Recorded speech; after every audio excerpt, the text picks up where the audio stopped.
Back to bulletin. MLC ఎన్నికల్లో TRS హవా నడిచింది. అందరూ ఊహించినట్లే ఎమ్మెల్సీ ఎన్నికల్లో టీఆర్ఎస్ 5 అభ్యర్థులను గెలిపించుకుంది. బరిలో నిలిపిన అభ్యర్థులందరూ గెలవడంతో టీఆర్ఎస్ సంబరాల్లో మునిగిపోయింది.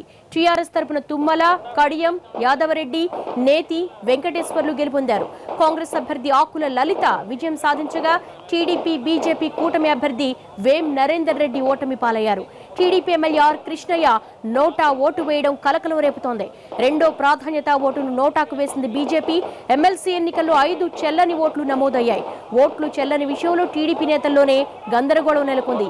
ఎందుకు చెల్లలేదో తమకే తెలియలేదంటున్నారు టీడీపీ నేతలు.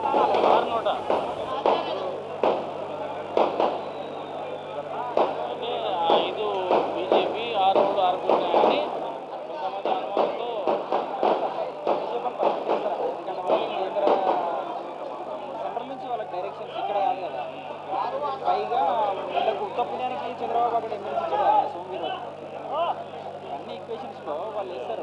పొద్దున వీళ్ళు మండిపోతున్నారు లోపల. లోపల వేసింది చూడండి, రోజు మంది ఎమ్మెల్యేలు మండిపోతారు లోపల. అది ఒక డౌట్. సార్ జరగనా? హలో హలో వాతావరణం పక్క జరగనా? ఆడకెళ్ళలో అన్న జరగాలనా?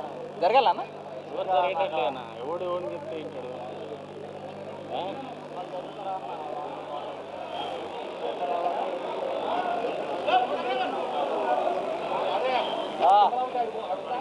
ఎక్కడ సీతారాం బాబు, సీతారాం బాబు రే మనోహర్ మనోహర్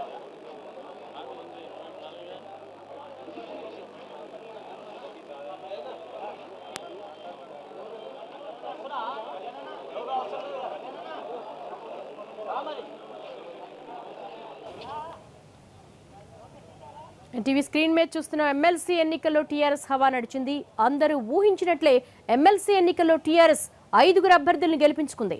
బరిలో నిలిపిన అభ్యర్థులందరూ గెలవడంతో టీఆర్ఎస్ సంబరాల్లో మునిగి తేలుతోంది. టీఆర్ఎస్ తరపున తుమ్మల, కడియం, యాదవరెడ్డి, నేతి విద్యాసాగర్ రావు, వెంకటేశ్వర్లు గెలుపొందారు. కాంగ్రెస్ అభ్యర్థి ఆకుల లలిత విజయం సాధించగా టీడీపీ, బీజేపీ కూటమి అభ్యర్థి వేం నరేందర్ రెడ్డి ఓటమి పాలయ్యారు. TDP MLA R Krishnaiah NOTA vote వేయడం కలకలం రేపుతోంది. రెండో ప్రాధాన్యత ఓటు నోటాకు వేసింది బీజేపీ. ఎమ్మెల్సీ ఎన్నికల్లో 5 చెల్లని ఓట్లు నమోదయ్యాయి.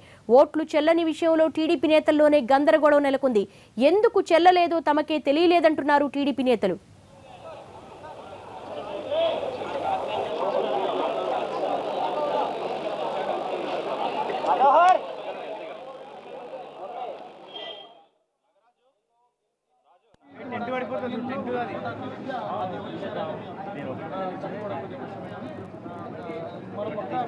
ఐదు ఇన్వాల్వ్ ఓట్లు ఉన్నాయి. 5 ఇన్వాల్వ్ ఓట్లు ఎవరేశారు? టీడీపీ సభ్యునికి ఎవరేశారు?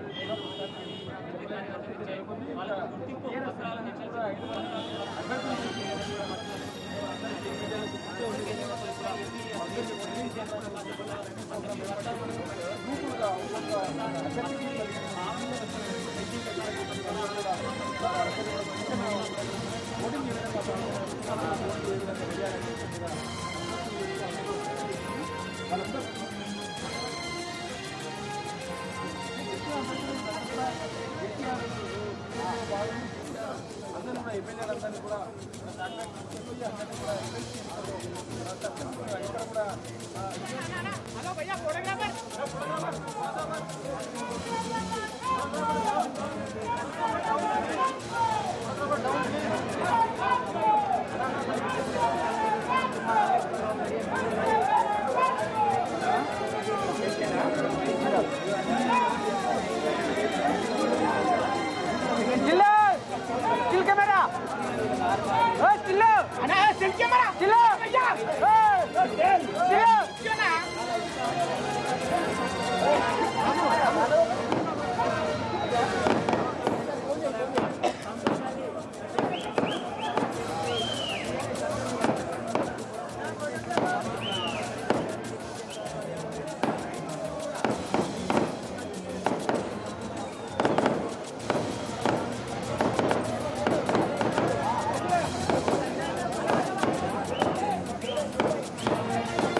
ఎమ్మెల్సీ ఎన్నికల్లో టీఆర్ఎస్ 5 అభ్యర్థులను గెలిపించుకుంది. బరిలో నిలిపిన అభ్యర్థులు అందరూ గెలవడంతో టీఆర్ఎస్ సంబరాల్లో మునిగి తేలుతోంది, బాణాసంచ పేలుస్తోంది.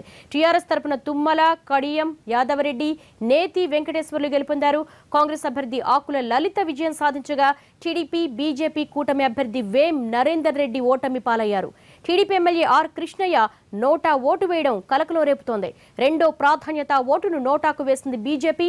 ఎమ్మెల్సీ ఎన్నికల్లో 5 చెల్లని ఓట్లు నమోదయ్యాయి. ఓట్లు చెల్లని విషయంలో టీడీపీ నేతల్లోనే గందరగోళం నెలకొంది. ఎందుకు చెల్లలేదో తమకు తెలియదంటున్నారు టీడీపీ నేతలు. ప్రస్తుతం తాజా అప్డేట్ అందించడానికి చారి సిద్ధంగా ఉన్నాడు. చారి, మొత్తం ప్రక్రియ అంతా పూర్తయినట్టేనా? ఎప్పుడు అధికారికంగా ప్రకటిస్తారు?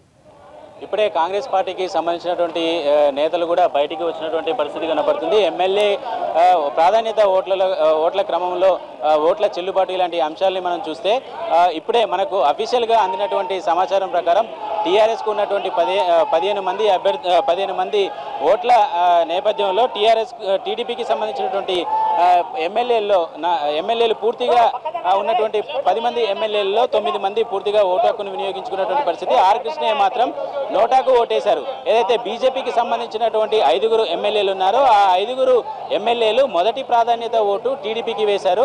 రెండవ ప్రాధాన్యత ఓటును మాత్రం నోటాకు ఓటు వేశారు. ఈ నేపథ్యంలో ఎన్నికల రిటర్నింగ్ అధికారులు కొంత క్లారిటీ తీసుకోవడానికి రాష్ట్ర ఎన్నికల సంఘాన్ని సంప్రదించి ఈ నేపథ్యంలో రెండవ ప్రాధాన్యత ఓటు కావచ్చు, అది మూడవ ప్రాధాన్యత ఓటు కావచ్చు, ఏ ఓటైనా నోటాకు వేసినట్టయితే ఆ ఓటు చెల్లుబాటు కాదని చెప్పేసి ఎన్నికల రిటర్నింగ్ అధికారి ఒక అభిప్రాయానికి వచ్చినటువంటి నేపథ్యంలో బీజేపీకి సంబంధించినటువంటి ఎమ్మెల్యేలు వేసిన 5 ఓట్లను కూడా చెల్లుబాటు పరిగణలోకి తీసుకోలేదు.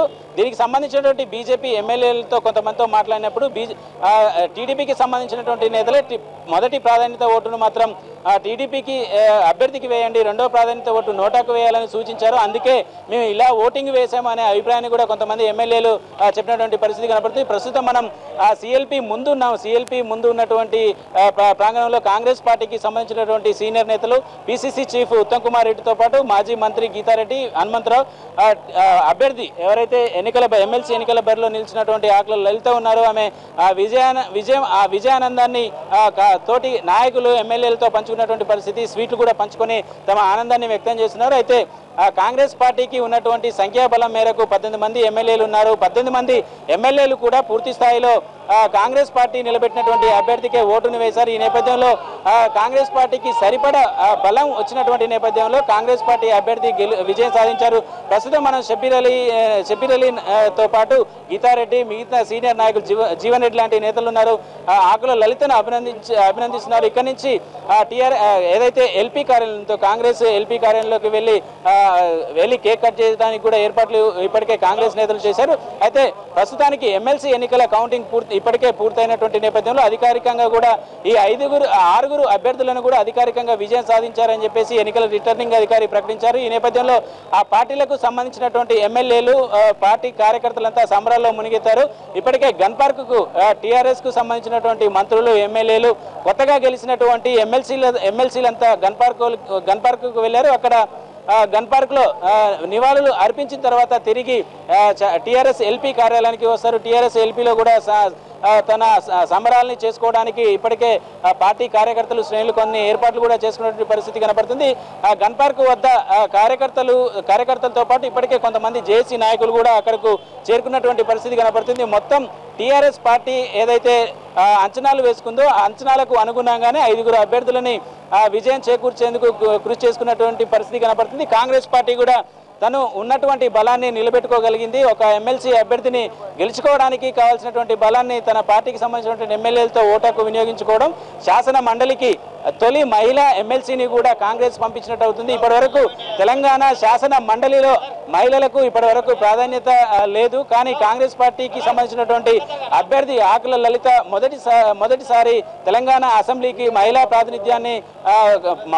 ప్రాతినిధ్యం ఆకుల లలితతో ప్రారంభమవుతుందని చెప్పొచ్చు. కాంగ్రెస్ పార్టీ కూడా మొదటి నుంచి ఇదే స్లోగన్ ఎంచుకుంది. కాంగ్రెస్ పార్టీ శాసన మండలిలో మహిళలకు ప్రాధాన్యం కల్పించాలనే అంశంతోటే ఈ మహిళకు సీటు ఇచ్చాము అని చెప్పేసి చెప్తుంది. అనుకున్నట్టుగానే ఆ పార్టీకి సంబంధించినటువంటి మహిళా ఎమ్మెల్సీ కూడా విజయం సాధించారు. ప్రస్తుతం కాంగ్రెస్ పార్టీ నాయకులు కౌంటింగ్ పూర్తయ్యే వరకు కూడా కొంత ఉత్కంఠమైనటువంటి పరిస్థితి కొనసాగుతూ వచ్చేది. కొంతమంది కాంగ్రెస్ పార్టీకి సంబంధించినటువంటి ఎమ్మెల్యేలు కూడా టీఆర్ఎస్ కు సంబంధించినటువంటి నేతలతో టచ్ లో ఉన్నారనే అభిప్రాయాలు కూడా వ్యక్తం అవుతూ వచ్చాయి. కానీ ఎమ్మెల్సీ ఎన్నికల కౌంటింగ్ పూర్తయిన తర్వాత పరిస్థితి చూస్తే మాత్రం తమకు సంబంధించినటువంటి పార్టీ ఎమ్మెల్యేలు పూర్తిగా పార్టీ పెట్టినటువంటి ఎమ్మెల్సీ అభ్యర్థికి అండగా నిలిచారు. ఎమ్మెల్సీ అభ్యర్థిని గెలుచుకోవడానికి ముందుండి నిలబడ్డారనే సంకేతాలని మాత్రం చాలా స్పష్టం చేశారు. ప్రస్తుతం మహిళలకు సంబంధించినటువంటి కాంగ్రెస్ పార్టీలో మహిళలకు సంబంధించినటువంటి ఎమ్మెల్యేలు ఇక్కడ విజయ చిహ్నాన్ని చూపుతున్నటువంటి పరిస్థితి మనం చూస్తున్నాం.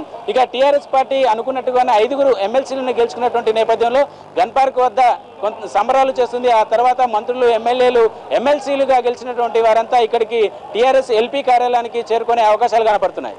చారి, ప్రస్తుతం అసెంబ్లీ ప్రాంగణం అంతా కూడా అధికార టీఆర్ఎస్ 5 అభ్యర్థుల్ని గెలిపించుకునే సంబరాల్లో ఉంది. మరోపక్క కాంగ్రెస్ చూసుకుంటే కనుక కాంగ్రెస్ విషయానికి వస్తే కనుక ఆకుల లలిత విజేతగా నిలిచారు.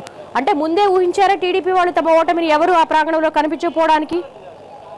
అంటే నిన్న రేవంత్ రెడ్డి విషయం ఏదైతే జరిగిందో అప్పటి నుంచే టీడీపీకి సంబంధించినటువంటి శ్రేణులు టీడీపీ నాయకులు తమ అభ్యర్థి విజయ అవకాశాల మీద చాలా ఆశల్ని కూడా వదులుకున్నారు అని చెప్పొచ్చు. ఎందుకంటే రేవంత్ రెడ్డి చేసినటువంటి టాస్క్ కొంత ఇబ్బందికరమైనటువంటి పరిస్థితి ఉన్నటువంటి నేపథ్యంలో అధికార పార్టీకి సంబంధించినటువంటి ఎమ్మెల్యేలే మాకు మద్దతు ఇస్తున్నారని టీడీపీ ప్రచారం చేసింది. ఈ నేపథ్యంలో అటు అధికార పార్టీ కూడా పూర్తి స్థాయిలో జాగ్రత్తలు తీసుకుంది. ఎమ్మెల్యేలు ఏ పార్టీలో ఉన్నటువంటి ఎమ్మెల్యేలను ఎవరెవరు అసంతృప్తితో ఉన్నారు, ఎలా ఉన్నారు అనే అంశాలన్నిటికీ సంబంధించి ఆయా జిల్లా మంత్రులకు బాధ్యతలు అప్పగించారు. దీంతో పాటు నేరుగా కేటీఆర్తో పాటు హరీష్ రావు నేరుగా ఆయా ఎమ్మెల్యేలతో ఎప్పుడు కోఆర్డినేట్ చేసుకుంటూ ఉండడం, నిన్న ఈవినింగ్ నుంచి ఈ రోజు ఇప్పటి వరకు కూడా ఆ పార్టీకి సంబంధించినటువంటి ఎమ్మెల్యేలు ఏ ఎమ్మెల్యేని ఏ అభ్యర్థికి అప్పచెప్పారు, వాళ్ళు పూర్తి స్థాయిలో ఓటుకు వినియోగించుకున్నారా లేదా అనే అంశాలని చాలా కేటగారికల్గా తీసుకున్న నేపథ్యంలో ఓటు షేరింగ్ అనేది ఓటు డివిజన్ అనేది జరగలేదు. పూర్తి స్థాయిలో అధికార పార్టీకి సంబంధించినటువంటి అభ్యర్థులకు వేసుకుంది.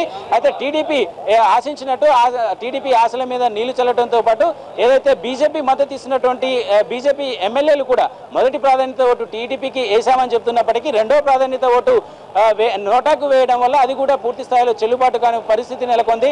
దీంతో గడిచిన 2 రోజులుగా జరుగుతున్నటువంటి రాజకీయ పరిణామాల్లో టీడీపీ మాత్రం జీరో పరిస్థితికి పడిపోయిందని చెప్పొచ్చు. చారి, ఎవరైతే చెప్తున్నారో ఓకే రైట్ చారి, మళ్ళీ అప్డేట్స్ కోసం కాంటాక్ట్ చేస్తాం. షార్ట్ బ్రేక్ తీసుకుందాం.